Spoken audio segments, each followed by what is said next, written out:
திருமந்திரத்தில் ஒழுக்க நெறிகளை பார்த்துக்கிட்டு இருக்கோம். நம்ம ஆழமாக அந்த நூல்களுக்குள்ளே போகிறதுக்கு முன்னாடி இப்போது இந்த ஒழுக்கத்தில் முக்கியமான ஒரு விஷயம் இப்போ சொல்கிறாங்க.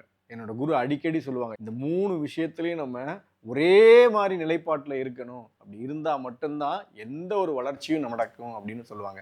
ஆன்மீகத்தில் மட்டும் இல்லை, ஒரு நார்மலான ஆர்டினரி லைஃபுக்கும் இந்த 3 விஷயமும் ஒரே நேர்கோட்டில் இருக்கணும் அப்படிம்பாங்க. என்ன அந்த 3 விஷயம் அப்படின்னா, உன்னோட எண்ணம், உன்னோட சொல், உன்னோட செயல். நீ என்ன நினைக்கிறியோ அதை தான் சொல்லணும், என்ன சொல்றியோ அதை தான் செய்யணும். நீ நினைக்கிறது ஒன்று, சொல்றது ஒன்றாவும், இல்லை சொல்றது ஒன்று, செய்கிறது ஒன்றாவும் இருந்தது அப்படின்னா உன்னால் வாழ்க்கையில் அடுத்த கட்டத்துக்கு போகிறதுக்கு ஒரு மிகப்பெரிய தடையாகவே அது அமைஞ்சிரும் அப்படின்னு என்னோட குரு சொல்லுவாங்க. அதனால் எந்த அளவுக்கு நம்ம பியூராக இருந்தால், சுத்தமாக இருந்தால், நினைக்கிறத சொல்லி சொல்கிறத செய்கிறோம் அப்படிங்கிறத கடைபிடிக்க முடியும் அப்படிங்கிறத பார்த்து நம்மளை சுத்தப்படுத்திக்க வேண்டியது நம்மளோட கடமை. இது மிகப்பெரிய ஒழுக்கத்தில் திருமூலர் ஐயா சொல்லியிருக்காங்கன்னு அம்மா சொல்லுவாங்க. நம்ம எல்லாரும் இதில் கடைபிடிக்கணும்.